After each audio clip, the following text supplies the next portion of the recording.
And welcome to the Alex Urbina radio show. We're live in the KHTS studio in downtown Newhall, California, hanging out with my lovely co-host, Ellen Tunick. Thanks for being here today. Absolutely. The show's all about life coaching and how to create maximum value for yourself from either a life coach or from the simple willingness to be open to all possibilities. It's a series called Helping You Reach Your Full Potential. But today we're not doing a live coaching session. Instead, yours truly will be in the hot seat, allowing my team, both Ellen and Andrew Delgado, my board op and producer of the show, to ask me questions, any kind of personal questions, professional questions, anything you want to know, to spicing it up a little bit, mix it up a little. Yeah. So, am I on now? Like, take it away, Ellen? Your mic is on, so Okay, feel free right. to chip away. So, let's tee it up, Andrew. There you go. I like that. Let's tee it up. Let's do it. In case you guys don't know what tee up means, tee up means is we're going to set the foundation to have the listener hear in a certain way. It's like a request. It's like, hey, I'm going to lay out the table, and you're going to ask the people to listen in a particular way. Right. So, to tee this up, your journey, what we're going to do, what I would like to do, you hop in at any time, is to understand your journey. Understand how this person that sits in front of me was in the right place at the right time, whatever, how you got to this place, and then we can kind of go from there. So my first question was, how did this opportunity show up for you, and when? The opportunity showed up to me in my early 20s. I was 23 years old, and compared to all my other friends, I was a little bit ahead of the curve, meaning I was already married and I had my first child. I had a pretty good job at the age of 23. I was a customer service representative for a title company in real estate. And I had just bought my first house with my wife and my son. Wow. So I was kind of ahead of the curve because most of my friends were still out partying, which I would plug in every once in a while, right? But for the most part, I had my life kind of just heading in a certain direction, and I was proud of myself. And then one weekend on a Saturday night, one of my cousins called me up, and he said he wanted to come over and talk. And when he said, I want to come over and talk, like normal people, I thought to myself, okay, he's either going to come over and get me to be a part of some kind of a multi-level marketing or sell me some steak knives or something like that. And when I asked him a little more details, he goes, I just want to come over and talk about life, which made me more be confused. And so I invited him over and hung up the phone. And then my wife goes, what did your cousin want? And I said, he wants to come over and talk about life. And we kind of just looked at each other. and kind of laughed. Yeah, we just shrugged our shoulders. And break out the beer. so he comes over, and we sit down in the living room, and he starts telling me about his experience that he had in a powerful personal development training. And he tees it up with the preface that he wanted to be like his mentor or his boss. He was a real estate agent, and he wanted to make a lot of money and be successful, and he wanted to mirror his boss. He goes, I want to be like you. I want to act like you. There's everything about you. He goes, I want to be like. And his boss told him, you got to learn and discover some leadership skills within yourself. And my cousin told him, I'll do whatever you tell me to do if you decide to mentor me. And he goes, before I decide to do that, you got to go to this company and take on one of their leadership programs. It's a 3-month intense leadership program. But in order for you to get to that program, you got to pre-qualify yourself in these smaller workshops. So my cousin went in and had a profound awakening. He had an experience that he was just awoken from his own unconsciousness and just felt alive. And through those trainings, he started to see clear in his life. And so he was really excited to share that with me. And as a 23-year-old kid, I thought to myself, I don't really need that. Like I'm doing pretty good, right? Don't we all think like I don't need everything's going great. I don't need to really do anything different. Yeah, I'm on my path. My path is looking good. That's right. So at that point in time, you did not feel any voids or something missing. From that current perspective, I wasn't willing to look deeper to see and acknowledge. I guess Now in hindsight, I look back and I realize that I was pretending not to know that there was stuff that was still in the gap of areas of improvement. Like we can all keep growing. You can never get to there because you don't ever get there, but you can still be on the journey to keep inching that gap and keep evolving and growing and just becoming more masterful in yourself and in your life. But comparative, because I think that's what we do. We compare and we go, I'm doing pretty good. I'm not suffering. I'm not, there was nothing that was prominent that had me go, man, like, you know what? I think I really need this. I was good. Life was going great for me as a 23-year-old. I was ambitious. You felt successful. I was for ambitious. 23. I was chasing my dream. I felt confident. And at that time, the economy was abundant. So if you lost your job, you can turn around and find another job like that. So, long story short, what really got me intrigued was I remember saying this statement to him, and I said, I don't do seminars. Seminars are for white people. And he started laughing at me. And I go, what are you laughing at? And he goes, where did you come up with that belief system? And then when he asked me that question, I really had to look at myself and go, I don't know where I came up with that. Maybe it was something that I heard growing up. Maybe my mom would always say it, or I just picked it up somewhere. And he goes, that's a limiting belief that you've created. And he said, are you open to the possibility that you have hundreds of other limiting beliefs that you're unaware of that could be getting in the way of you getting to the next level of your own personal power? And that's where he caught me. And he had my attention at that time.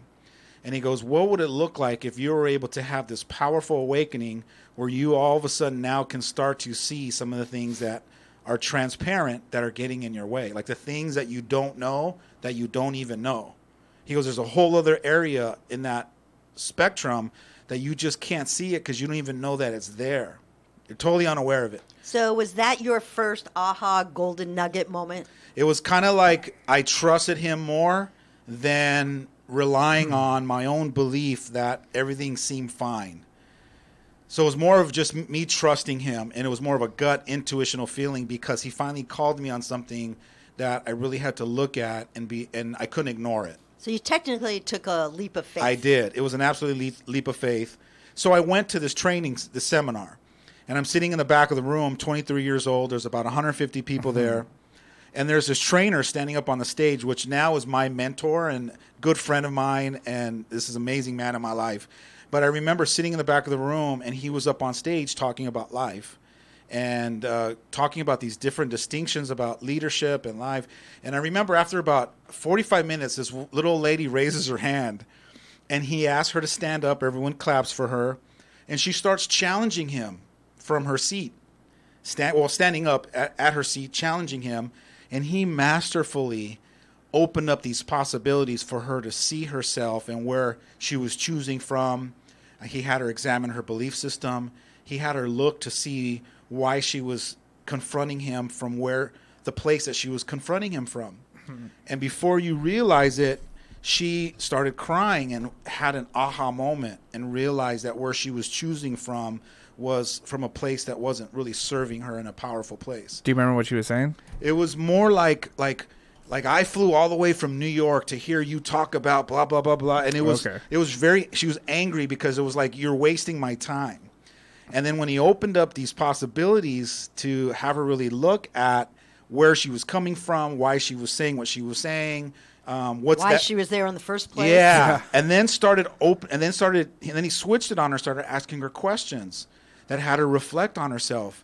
Before you know it, she started to have what's called a breakthrough. She was able to see something she couldn't see before, and it moved her profoundly that she broke down and she started crying, and everyone clapped for her. She sat down, and I'm in the back of the room going, what is this? I've never experienced anything like this in my entire life.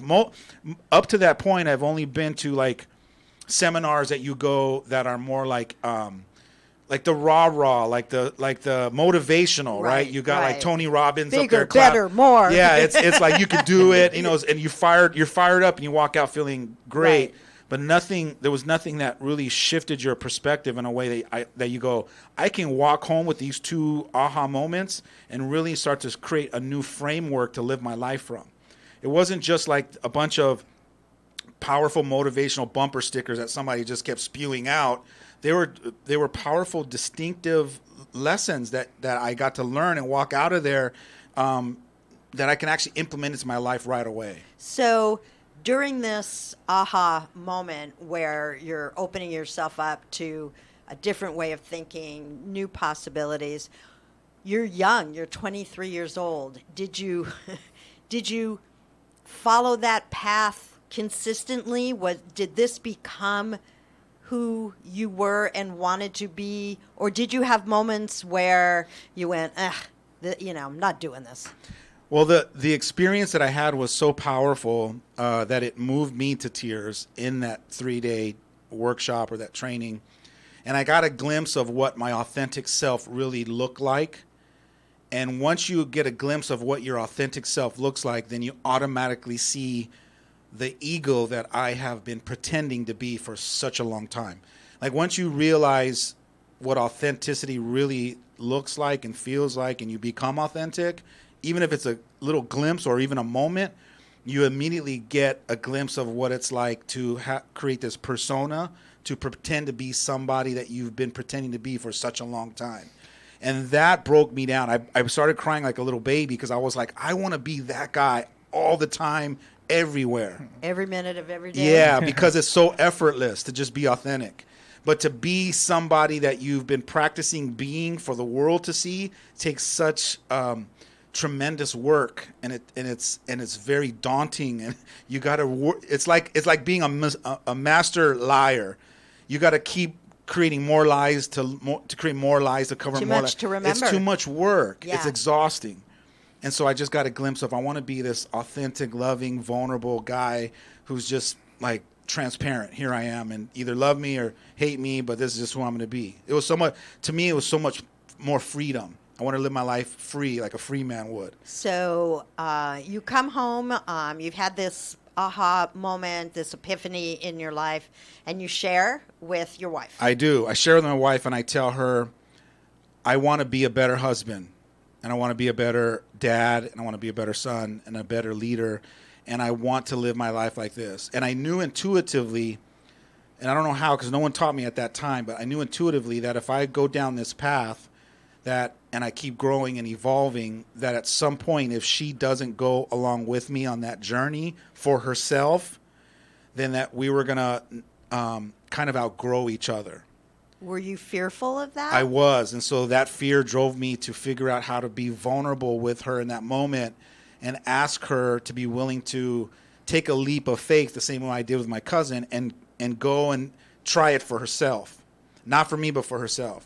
And she did, and ended up having her own breakthroughs and decided to continue to be a lifelong learner and of personal growth.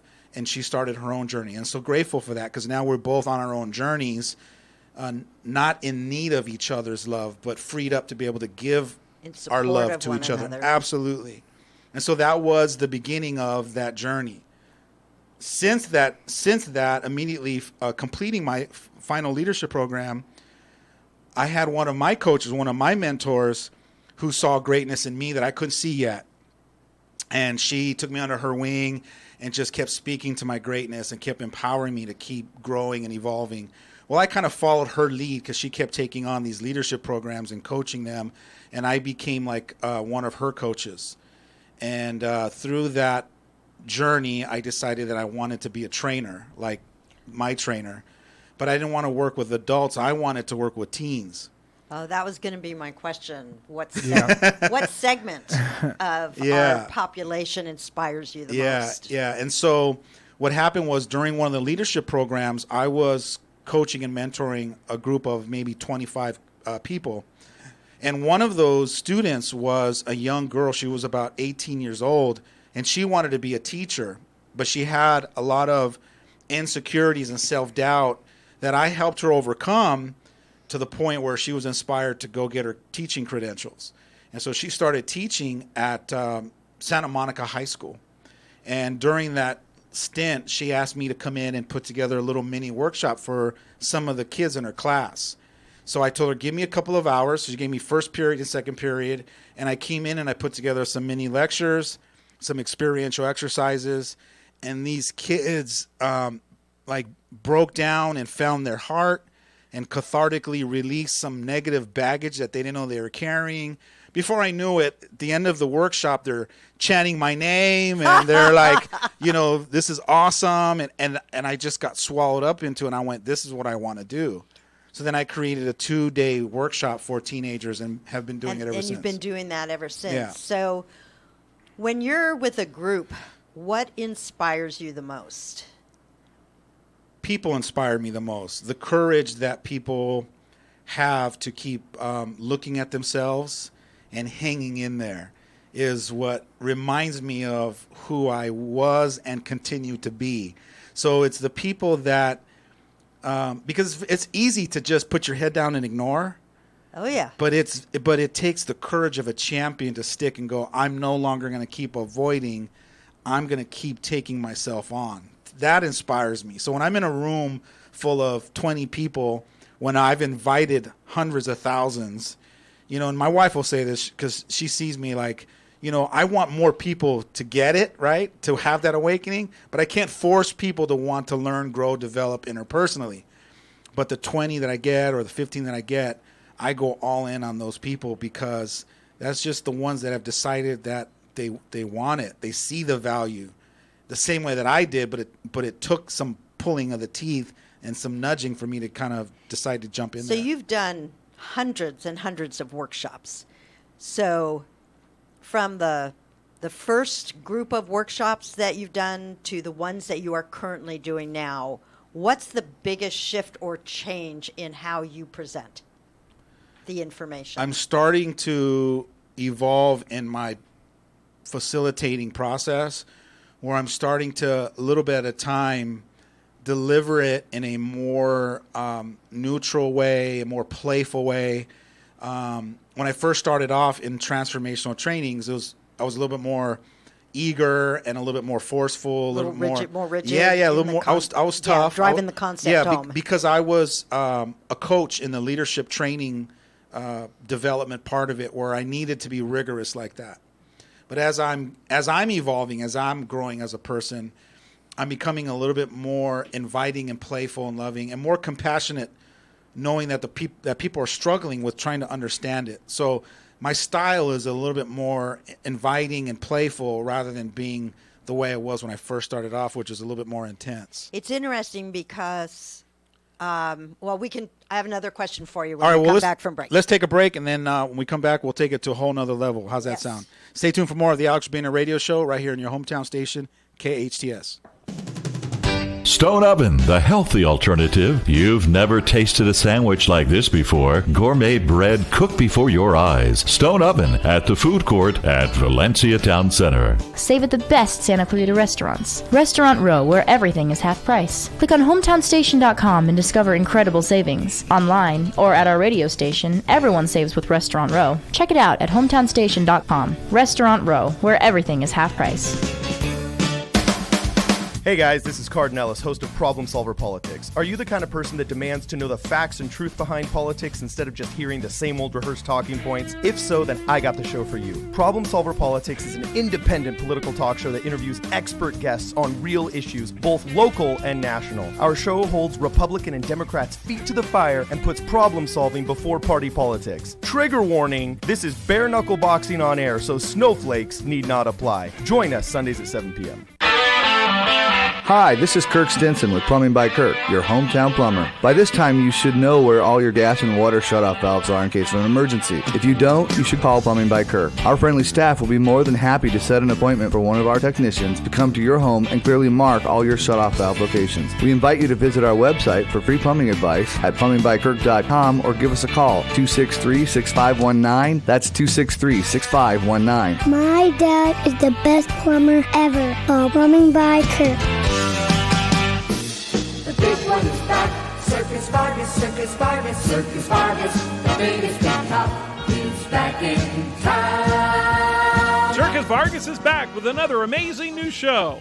Don't miss this swashbuckling circus spectacular Dreaming of Pirates Under the Big Top in Santa Clarita at Westfield Valencia Town Center, October 25th through 29th. It's family entertainment at its finest, guaranteed to thrill and enchant children of all ages. Come discover a world of pure circus magic where memories are made and cherished for a lifetime. See death-defying acrobats, daredevils, trapeze artists, jugglers, clowns, motorcycles, and much, much more, all under the big top. Don't miss Circus Vargas's Dreaming of Pirates. Buy your tickets now at circusvargas.com. The big one is back. Circus Vargas, Circus Vargas. See Circus Vargas. Your Going Places and College of the Canyons can get you there. It's not too late to register for fall classes. COC has 5 and 8 week term classes beginning in October and November. Pick up an extra general education class or take a class that piques your interest, like psychology, astronomy, dinosaurs, wines of Spain, and more. Want to take free classes? COC is offering free career skill classes this fall. Visit canyons.edu/class schedule now. Hometown station. KHTS AM 1220 and the new 98.1 FM.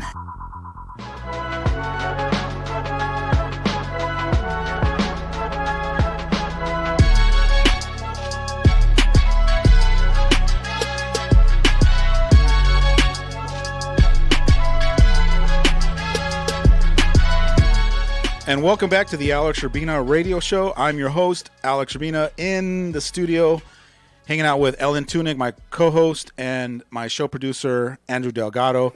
There's no live coaching session today. Instead, I'm in the hot seat, and you guys can continue to fire off the questions that you have. Yeah, I actually had a question. In your trainings, you said you gravitated towards teen training, but I know you've also done adult trainings. What's the difference between that you can see in coaching and mentoring kind of teens versus adults and vice versa? That's a great question. Teenagers haven't been working at their racket for such a long time yet, but adults have, so that they're really good at whatever their insecurities are, whatever limiting beliefs they've created. They're really ingrained and they're more invested in holding on to those. Where teenagers, they haven't been at it for that long, so they're more willing to trust me and when I'm speaking to their greatness, or if I'm reminding them that the way that they see it isn't the only way, they're willing to get off it and surrender it and jump onto the new concepts that I'm teaching them, where adults really struggle with surrendering some of that old programming and that old conditioning, because I think that it's like, oh my God, if I give up those beliefs and if I give up all of those concepts, then who am I? And like part of their identity has been a part of the way that they've been thinking for such a long time. That fear comes up of, I won't know who I am if I don't think the way I think. And then I run up against, people that are bring out their own fears. Like, I'm afraid to be brainwashed, or I'm afraid to, I don't want to start thinking like you, or whatever they're making up in their head. Rather than going, hey, if it makes sense to me and it seems like it works, I want to know more about it. Instead of being inquisitive about it or being interested in it, I think adults are just a lot more rigid, and there's more armor and walls to break through So if we adults. turn this around on you, as you have been going through your journey, what have you been challenged by the most as far as being open and accepting to perhaps a limiting belief? I mean, we all have challenges, as you just spoke. Fortunately, you started this at a younger, so you were probably a little more open, more vulnerable to hearing it all. But at some point, did you hit a wall? Did you hit a roadblock? Was there something hidden in the past, the personality, that really took you time to be able to walk yourself through that? Well, I think it's just a constant challenge. Everything that I come up against is just a reminder that I still haven't mastered it yet, and that the time's not over yet until I'm dead. So I still have another opportunity to figure out how to reinvent myself, or how to have a breakthrough in whatever it is that I'm seeking the breakthrough in. So, for example, if there's something that is getting in my way, I get to keep trying to figure out how to have a breakthrough in that area. So for example, one area in the wheel of personal growth, the one spoke in that whole wheel is my health.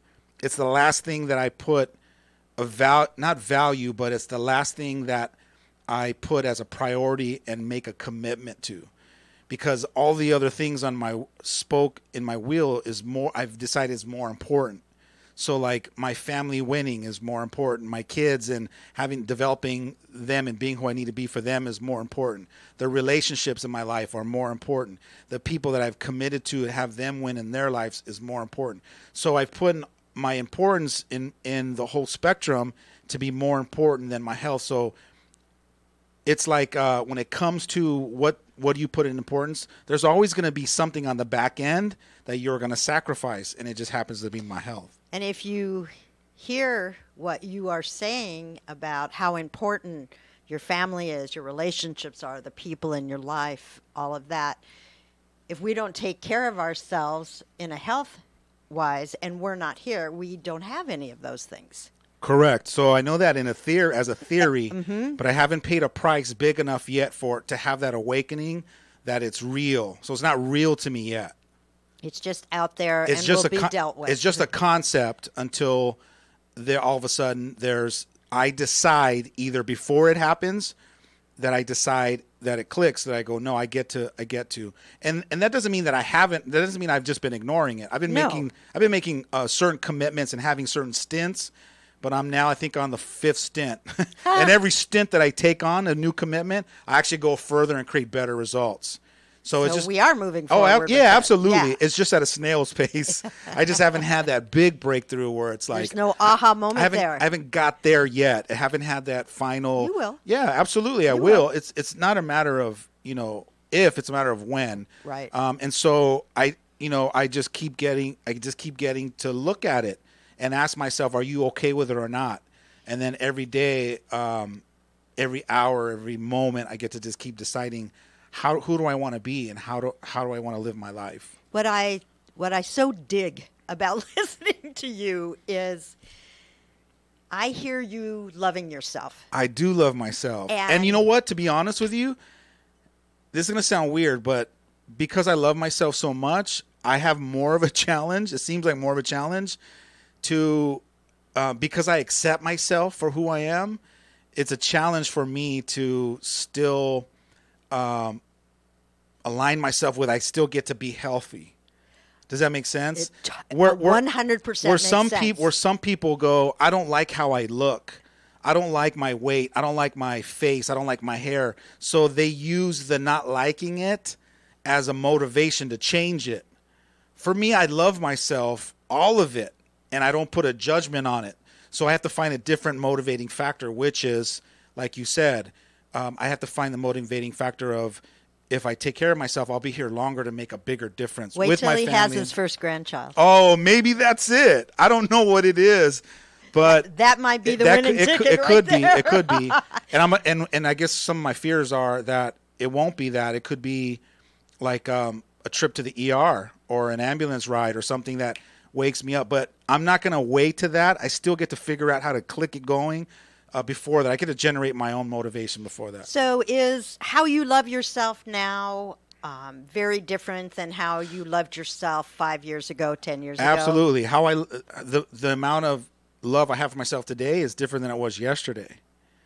So every day, all day long, I'm choosing to accept and love and appreciate everything about myself. So it's literally an ongoing process all day long. Because I want to loves me like he loves him. Yeah. It's such a beautiful thing to experience. And it's funny because I can't see what you're seeing, so it's good to hear. It's what I'm feeling. Okay, I like that. I see it, because I don't get feedback like don't that you? very often. Yes. Don't you feel it, see it, and feel it too? Yeah. And it's ahaing for me that as I continue this journey and work really hard, I get to do that too. Yeah. I'm way far away from that. You get to be that. I get to be It's that. a way of being. It's a way of being. So the beingness is being accepting, being okay with, embracing, loving. It's a way of being rather than I get to do that. It's not a doingness. But how cool is it to be that and be able to wake up every morning with that smile on your face. That is awesome. And speaking of your health, how, and the physical health, but the mental health, how have you progressed that way? And from being the 23-year-old where you thought you were fine to, I didn't even know this level existed in life, to where you're at now. I think it's just being at 23 when I had the awakening was so profound that I created a new belief, which is I get to continually and constantly be a lifelong learner. And so what I had to do is force myself to continue to be a student of myself and of life. Never believing the hype and becoming the expert, but really just being a constant learner and always being a student. And then when I started studying like the Tao Te Ching, you learn certain things like always be willing to be open to all possibilities, and you never become the student, you're always the learner. And so there's things like that. Those are concepts that I've fell in love with. They made sense to me intuitively. They're just like higher learning, and I just absorb those and learn how to practice that into my thinking as well as my emotional abilities. So in this amazing journey and evolution, have you experienced any pushback from family or friends? Absolutely. And how do you respond to that? How have you responded to that? Absolutely. And has that changed? Yeah, so in the very beginning, I got made fun of by a lot of my friends because what I was doing was different and weird. Scary to them. Yeah, absolutely. Because when you don't know what something is, you make stuff up from your past, right? And so I heard everything from you're in a cult to you have no feelings. Like I've had my mom in the early years say you're emotionless, you have no feelings. And it was in the stage where I was learning how to first be neutral before I decide to have a feeling. It was a practice that I was, instead of being reactive with my feelings, you could choose. I was learning how to pause, be neutral first, and then deciding proactively what feeling I want to give it. And so sometimes I would just stay neutral to things, and I was being perceived as being emotionless and not having feelings or numb. And I'm like, no, I'm just choosing right now to decide what feeling I want to have towards it. Because at that time I started realizing and learning that I'm the meaning maker to everything.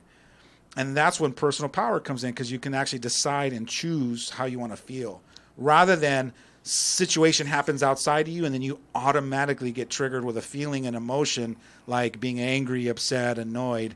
And as I was practicing the art of being neutral first, I started to go, if I can be neutral first, then I can actually decide whatever feeling I want. So why not choose the empowering feeling? Even when most people are feeling angry, upset, mad, guilty, sad, and all of those other things. We don't give ourselves time. We have a saying in our house: wait 3 days and do nothing. Like, do not make a rash decision about anything if you're in that space. Mm-hmm. So wait 3 days and do nothing. And when you wait 3 days and do nothing, you're doing what you're saying, which is you're giving yourself time to look at it, feel a bunch of different things, and then get to select which one works. Yeah, and you'll be amazed what one pause will do to the automatic pilot or unconscious reactiveness that we have as human beings. It makes a world of a difference. When you slowly stop being reactive, you start to stop, breathe, think, and then choose proactively. Yeah, and it's work, because I've done some trainings with you, and people always tell me, "Oh, you're a cool guy. Nothing affects you," because when you say something, you're just not emotionless, pretty much. I started laughing when you said that, because exactly, I'm going through that right now. Yeah, because you have a choice of how you want to respond.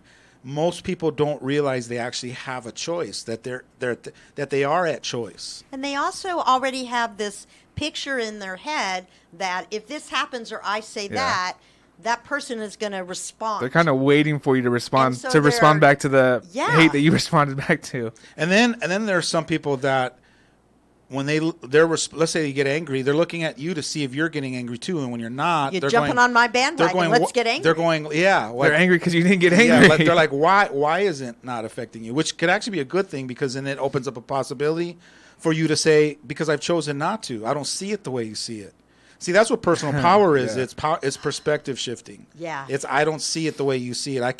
I've developed a way to see it multiple ways rather than just the one or two rigid ways that you keep choosing to see it. Yeah. How difficult was it for you? Well, you said your mother, but then also your friends and being a male adult, in your 20s, and going through that, not being there saying like, oh, what that's weak, that's soft.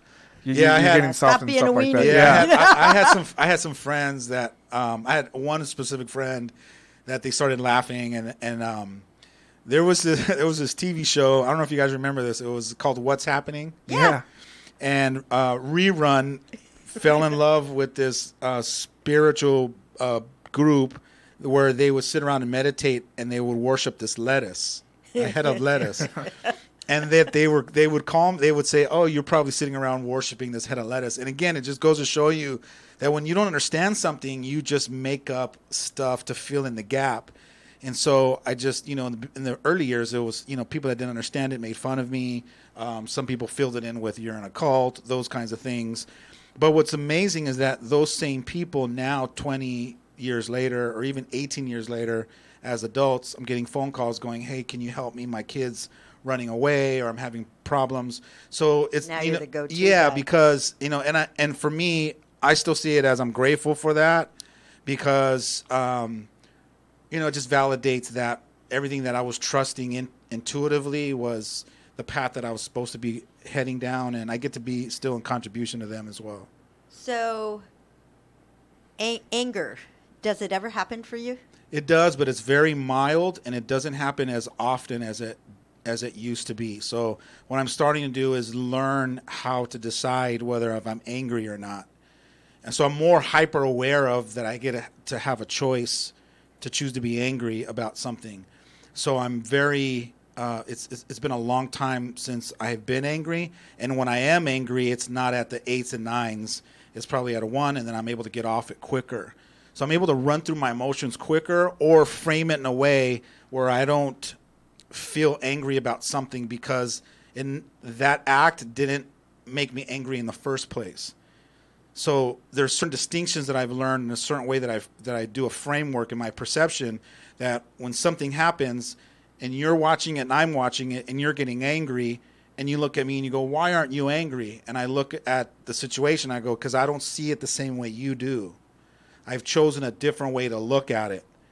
So if I have an opportunity to create 5 to 10 or 15 different ways to look at something, and you've only created 1 or 2, then you're going to be angrier more often in those situations than I am. Does that make sense? Yes, it does. So I don't want to paint this picture that I'm perfect, because I still have emotions, still have feelings, but I'm able to just be in control of them. I'm aware that I'm in control of them more often.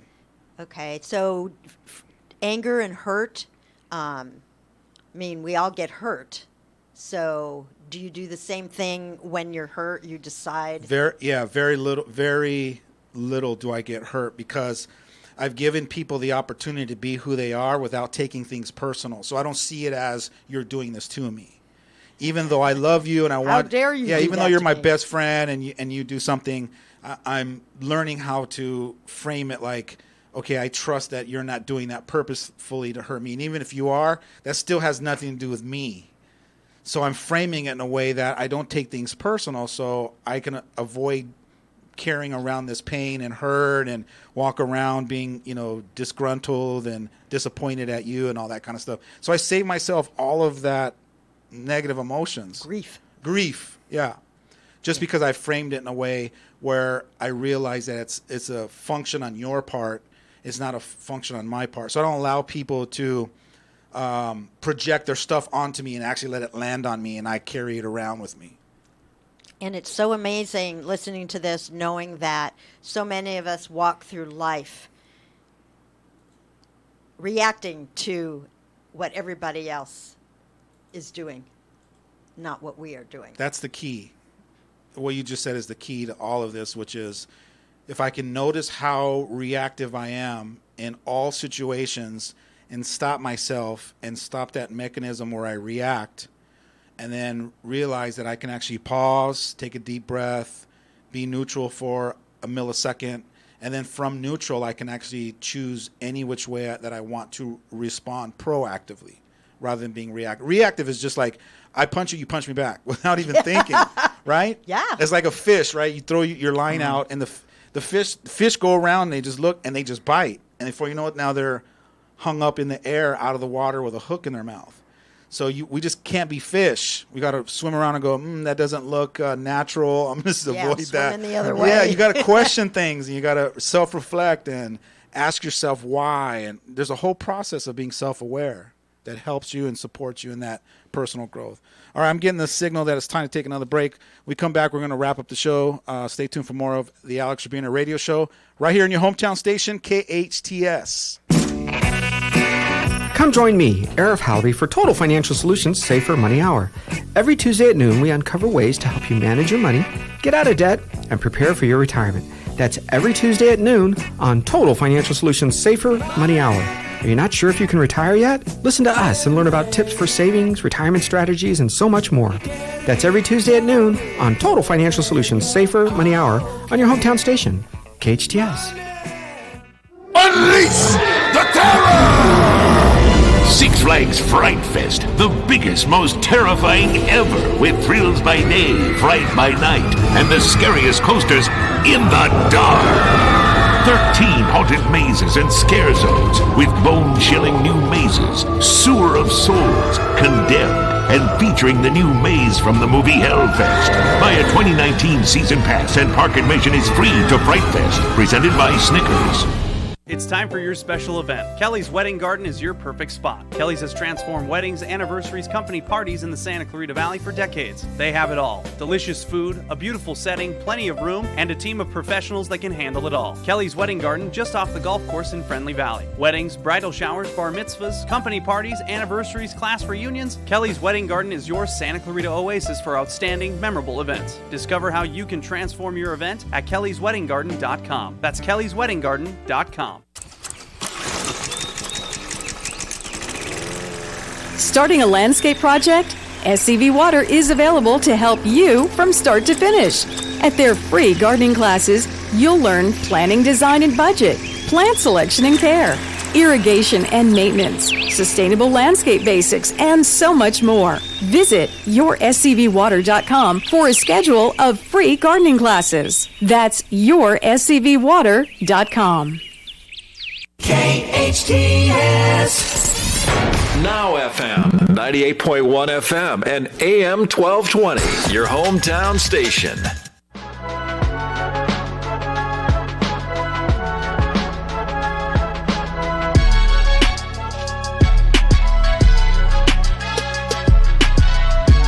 And welcome back to the Alex Urbina Radio Show. I'm your host, Alex Urbina, in the studio with Ellen Tunick and my board op show producer, Andrew Delgado. And you guys have been asking some pretty awesome questions. I'm very proud of you. Why, thank you. And you're in the moment, like creating questions, like you're jumping in from one thing, opening up a new question. No agenda. Yeah, I like that. So let's throw out a few more, and then we'll wrap up the show. Okay. You've had this incredible journey. You started off with, a new wife, a baby, a house at 23. Now you're here right now, and you beautifully have same wife, 3 kids. I don't have the same wife. She's a new wife every single day. Every single day. Yeah. Isn't that there it is. That's okay. That's so awesome. Same because beautiful human being because we're evolves every we're growing day. and evolving. We're changing Yes. every day, and when you're consciously changing and choosing how to change and how to reinvent yourself, you're not the same person you were yesterday. Right. Okay. So, how has this? How have your kids reacted, and what has this created for them and your family? I think that from my current perspective, I have created an environment where my kids give themselves permission to trust themselves, to be in tune with their own spiritual voice that guides them in their life. And I have been, and my wife and I have both been encouraging them to go out and chase their dreams. And it's funny because sometimes when they struggle in the chase of their dreams, they'll come back and say little things like, you know, you did this to us. I had to listen to you to go chase my dreams. You know, when things aren't going right. But when things are going right, they're so grateful, and they're in their emotions, and they're crying, thanking us for teaching them and giving them permission to go out and discover their own gift, figure out what it is, and to give that gift away to the world. And so I'm so blessed to have had my kids being willing to hang out with their dad and be open to listening to me, and to really just, I don't know what or how I got so blessed to be able to have these kids in my life, and that I get to be their leader and inspire them. And so sometimes I feel, you know, overwhelmingly blessed to have them in my life. But, you know, being a dad to me is my number one job. And I think that's why I put so much effort into trying to figure out who they need me to be in each new moment. So periodically, one of my kids will come home and they're excited about stuff, and so I get to be mindful of dropping whatever I'm doing and making myself present for them, and trying to figure out what they need from dad. Sometimes it's just to listen, sometimes it's to encourage them, sometimes it's to not say anything, sometimes it's just to hug them, sometimes it's to remind them that I've done that too, I've made those mistakes. So it's a constant process of figuring out how to keep reinventing myself as a father. That is so awesome. I mean, we can't go back. We can only be in today and look forward to tomorrow. So that whole inspirational parent, your book, everything about being present. If nothing else as a parent, be present. Absolutely. Because when you're being fully present, that present moment is demanding something from you by the other person. And when you're fully present, you can actually see what they need. But most of us, we're not fully present. We're in our head trying to figure out what they need up here. And most of the time, when you're up here, you're missing the red flags or the symbols or the signs that they're actually missing the essence of the moment. Yeah, because when you're present, you can actually spot them. Being up in your head, you miss them because you're not in the present moment. And that's what being present has taught me. That when I turn my mind off and allow myself to be present, everything is right there in front of me. All the signs, my intuition, my spiritual voice starts talking to me, telling me. So sometimes we don't realize that I have this voice and I have this voice. If I learn how to shut this off when I'm in relationships and listen to this voice, all my answers are right here. They're right here. It's like, being in softball and they just toss the ball up in front of you and you're just knocking them out of the park. Yeah, just tossing them up, knocking them out of the park. Yeah. And so that's what it feels like when you're present. You get in tune with what people need. Your energy connects with their energy. Our energies communicate to each other. I find that it creates actually this interpersonal rhythm. Yes. Like a vibration. Yeah. We're just in sync with each other's vibration. Yeah, and it's a beautiful rhythm. Yeah. Yeah. Yeah, it's a dance that you get into with people when you just get in the moment and you're connecting with them. Yeah. Wow. It's been really wonderful. Thank you guys. Yeah. Thank you for allowing me to be in the hot seat. Before we wrap up, just what's the one little takeaway? What's the golden nugget for you? The golden nugget for me is that the key for me to this whole journey and this process is taking the moment to understand what embracing yourself is, what loving yourself is, what trusting yourself is, and how important that is as you move into all the other areas of life and journey, is to embrace yourself and love yourself. And when you think of yourself, smile, put that smile on your face, like, it's me. Yeah, it is you. And you are here and you have a purpose, and when you finally embrace that purpose, the universe just supports you in that, and everything starts to fall in line. Yeah, and you said it kind of at the start of the show, is limiting beliefs. That's what got you here. And I would say, if you're listening now, what do you think about things? Why do you think that way? Why is that? Is that a truth? Is it a universal truth for everybody? Or is that just your truth that you came up with in your head? And change that perspective. You can totally change your whole way of life and thinking if you just stop and, why do I think this way? Absolutely. And then you change your whole life. I appreciate you both. That's all the time we have. But the good news is that we're here live every Friday. Yes, we are. You can also follow me on Facebook at Coach Alex Urbina. I'm also on Instagram and YouTube. Thanks for joining us on the Alex Urbina Radio Show right here in your hometown station, KHTS.